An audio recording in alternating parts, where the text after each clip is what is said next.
Привет! Прошло ровно 4 года с момента выпуска моего первого видео про титановый туринг на коробке передач Pinion. Снова май, снова тот же лес, тот же велосипед, тот же я. И сегодня я хочу рассказать, как концепция идеального велосипеда для велотуризма может превратиться в кучу бесполезных железок. Или почему тебе не стоит покупать коробку передач Pinion.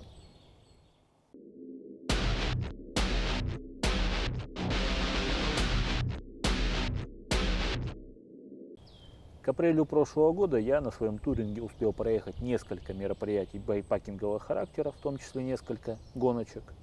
Но большую часть времени я его использовал все-таки для комьютинга, то есть для поездок на работу, по делам, по городу, без особых каких-то экстремальных нагрузок. И одним прекрасным погожим весенним деньком у меня перестало работать переключение передач. При этом коробка зафиксировалась на самой тяжелой передаче, благо оставалось до дома несколько километров, и я докарданил уже как есть. Сначала я подумал, что проблема с переключением передач вызвана поломкой в шифтере. Спасибо инженерам компании Pinion, которые придумали систему крепления троса в этом шифтере, которую для них уже готовы. По приезду домой оказалось, что с шифтером все в порядке и перестало работать переключение в самой коробке. Первое, что я увидел, когда снял защитную крышку механизма переключения, это кусочки зубчатки, по которым бегает, собственно, планетарный механизм, которые высыпались у меня тупо на пол. Замечательно. После того, как я отмыл все от смазки, выяснилась еще более неприятная вещь. Вторичный вал, собственно, на котором находится планетарный механизм, вторичный вал перекосило в корпусе коробки, всю зубчатку выкрашило в ноль, а также в месте ее крепления корпус лопнул. И это только внешние повреждения, я еще не успел залезть внутрь. Коробка немного не дотянула до 16 тысяч километров пробега, что для ее заявленной надежности и долговечности довольно смешная цифра. У меня были более классические трансмиссии, та же Shimano XT у меня ходила в 2 раза больше, при условии своевременной замены цепей. А тут такое. Хорошо, что это случилось где-то недалеко от дома, буквально в паре километрах, а не где-нибудь в лесу, посреди глухого болота, среди медведей и злых бобров. Прежде чем вскрывать коробку самостоятельно, я сначала попробовал, конечно, решить вопрос официально. То есть обратиться по гарантии, которая на тот момент еще действовала, к тому, кто продал мне эту коробку, то есть компанию Rapid Titan. Rapid Titan мне ответили, что ничего не могут сделать, логистика с Европой закрыта, а Pinion, собственно, больше не поддерживает и не обслуживает пользователей из РФ. А что случилось? Написал письмо непосредственно в сервис Pinion, думал, они меня отфутболят к тому, кто мне продавал коробку, то есть к местному дилеру, так сказать, но они вообще просто это письмо проигнорировали. Соответственно, я не могу теперь не отправить эту коробку непосредственно производителю для ремонта в заводских условиях, не получить каких-то запчастей для самостоятельного ремонта, то есть я не могу сделать официально ничего. Гарантия? Какая еще гарантия? Теперь этой бумажкой можно только подтереться, хотя даже для этих целей она не годится, что жесткая, скользкая, то есть довольно бесполезная вещь. Ну что ж, давайте разбираться, что же произошло с, казалось бы, неубиваемой коробкой Pinion за 16 тысяч километров по российским дорогам.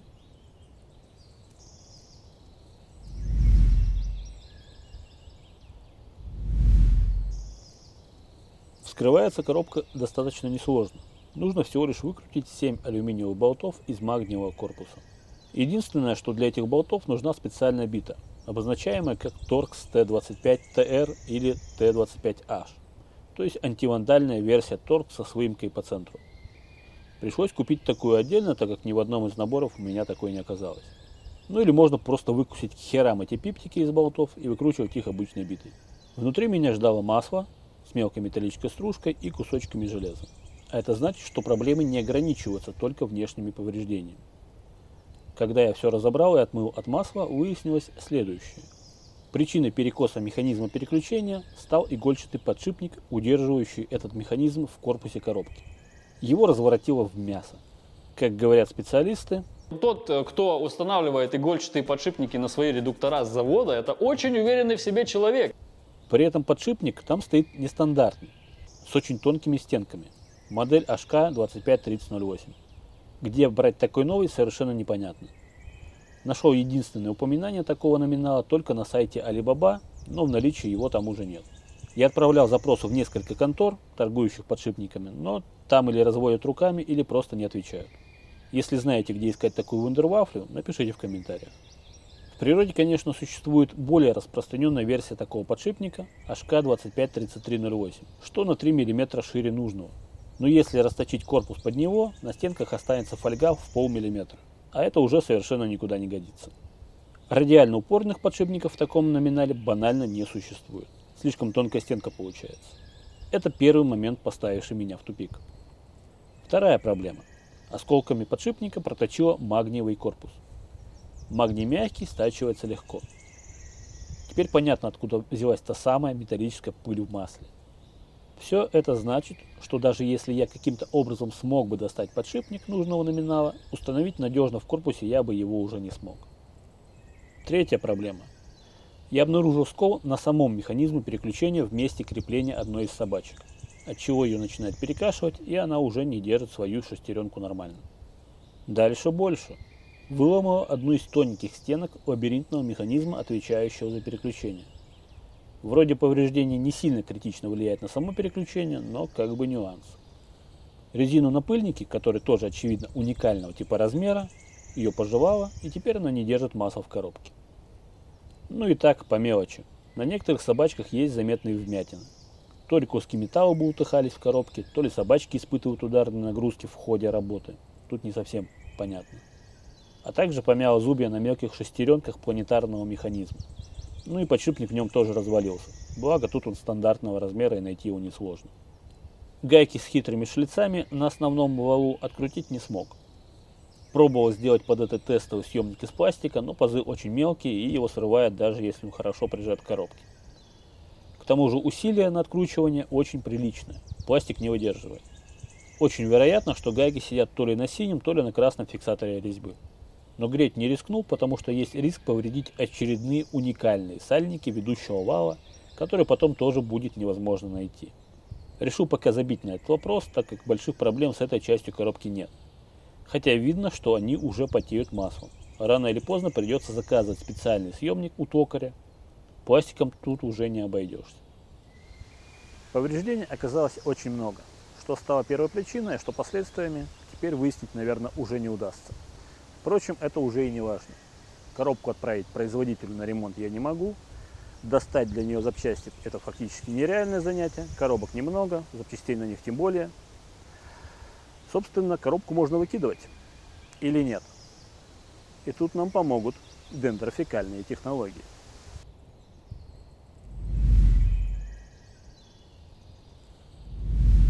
Вместо развороченного подшипника я сначала напечатал временную пластиковую втулку из пластика PG. Как постоянное решение, конечно, не годится, но как временное почему бы и нет. Хотел напечатать такую втулку из пластика, но мой простенький принтер данный вид пластика не осилил. Ни один адгезив не смог удержать даже первый слой на столе, не говоря уже о печати целой модели. На замену пожеванному сальнику тоже сделал печатную деталь из резиноподобного пластика средней жесткости. После нескольких экспериментов с формой и размерами получилось подобрать более-менее удачный вариант, который держит масло. В итоге собрал коробку на трансмиссионном масле Mobil Deluxe с вязкостью 75В. По вязкости оно не сильно отличается от оригинала. Что касается состава присадок, ничего конкретно сказать не могу.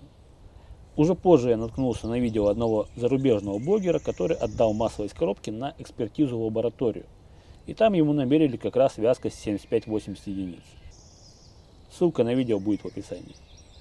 У меня еще осталось немного оригинального масла пиньон, но переводить его на тесты уже не имеет смысла. Да и в целом уже терять нечего. Пока думал, что делать с переключением, собрал коробку в режиме сингл спида. Но при этом осталась возможность переключать передачи вручную. Чтобы переключить передачу, нужно полностью остановиться, наклониться и повернуть вторичный вал в коробке с шестигранником. Для удобства я напечатал специальную крышку на коробку с отверстием под шестигранник и сделал небольшой ключик. Крышка спроектирована так, чтобы дополнительно удерживать печатную втулку, которая стоит на месте подшипника. Были мысли по поводу изготовления собственной системы переключения, но руки до этого проекта так и не дошли. Некоторое время я проездил в таком режиме по городу, но примерно через 1000 километров печатная втулка из PG начала люфтить. Выручили московские коллеги, которые выточили мне нужную втулку из пластика, а также помогли мне достать зубчатку для планетарного механизма переключения. В итоге я пересобрал коробку с новыми компонентами, зубчатку посадил в лопнувший корпус на холодную сварку. Тем более оказалось, что в зубчатке тоже есть трещины, и она начала быстро рассыпаться. Сборка коробки не представляет особой сложности. Все шестеренки имеют уникальный размер, и перепутать их сложно. Чуть больше нужно повозиться с установкой собачек во вторичный вал. Если кому-то интересен весь процесс, пишите в комментариях. Если будет много желающих, я выпущу отдельное техническое видео на эту тему. В таком виде коробка отбегала уже больше 2000 километров. Единственное, что из-за неправильно работающей собачки на одной из шестерен я лишился 9 и 1 передач. И если первую передачу совершенно не жалко, потому что я ей пользовался от силы пару раз на очень крутых градиентах, то 9-я передача у меня была раньше основной. За нее особенно обидно, но сделать тут уже ничего нельзя. Только искать донора для замены, а таковых пока нет. Еще один неочевидный с первого взгляда минус эксплуатации коробки C-серии – это корпус из магния. Сам магниевый корпус покрыт то ли анодировкой, то ли защитной краской, тут как бы все окей. Но со временем на этой защите появляются сколы, и чистый магний оголяется. А так как коробка состоит из двух половинок, то вместе стыка магний тоже ничем не защищен. Что происходит с незащищенным магнием при контакте с водой и солью? Правильно, он начинает окисляться и разрушаться. Стенки корпуса достаточно тонкие, так что получить сквозные отверстия в корпусе, а правильно сказать дырки, не так уж сложно. Поэтому если вы живете в крупном городе, где зимой активно сыпет на дороге соль, или просто рядом с соленым морем, океаном, то коробка с магниевым корпусом точно не для вас. Алюминий в таких условиях тоже будет корродировать, но не так быстро. Я частично решил эту проблему, промазав все стыки коробки силиконовым герметиком. Решение не идеальное, но рабочее.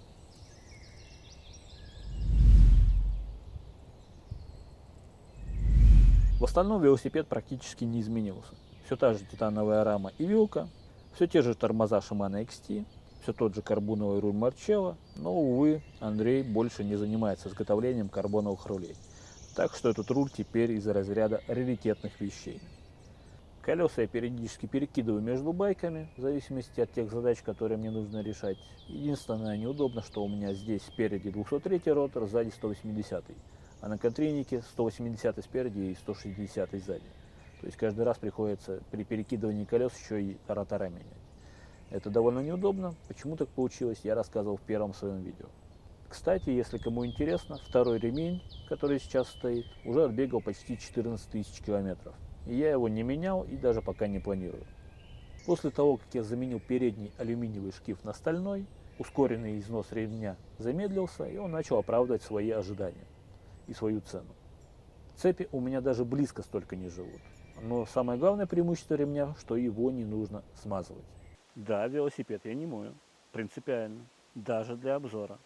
А что вы мне сделаете? Дизлайк поставите? После финальной сборки удалось продлить огонь коробки еще на несколько тысяч километров. На данный момент пробег коробки и, собственно, всего остального велосипеда составляет чуть меньше 19 000 километров. Насколько еще этого ресурса хватит? А хрен его знает. Но я бы уже не стал рассматривать коробку передач Pinion в качестве надежного и неубиваемого устройства для дальнобойных путешествий. Небольшое включение из будущего. Пока я монтировал видео, уже прошел май, прошел июнь, и, собственно, коробка за это время уже пробежала примерно дополнительную 1000 километров, и общий пробег ее теперь составляет почти 20 000. Думаю, к моменту выпуска видео уже наберется 20 000, если, конечно, коробка где-нибудь опять не сломается. Скорее всего, это заключительное видео про данный велосипед на моем канале. Я, правда, еще пока не решил, буду ли я его продавать или уже оставлю себе и буду доламывать эту коробку до конца. Но в любом случае, для каких-то серьезных походов я теперь этот велосипед рассматривать не могу. Да, он хорошо подходит для езды по городу, по крайней мере, если что-то и сломается, то можно уж как-нибудь до дома будет добраться. Но именно для каких-то более серьезных вещей, байпагинга, походов длительностью хотя бы от 100 километров, я бы уже коробку Pinion не рассматривал. Если коробка сдохнет окончательно, у меня есть пара идей, что дальше можно сделать с этим велосипедом, но об этом как-нибудь в другой раз. А на этом у меня все. Побольше катайте, поменьше болейте и удачи!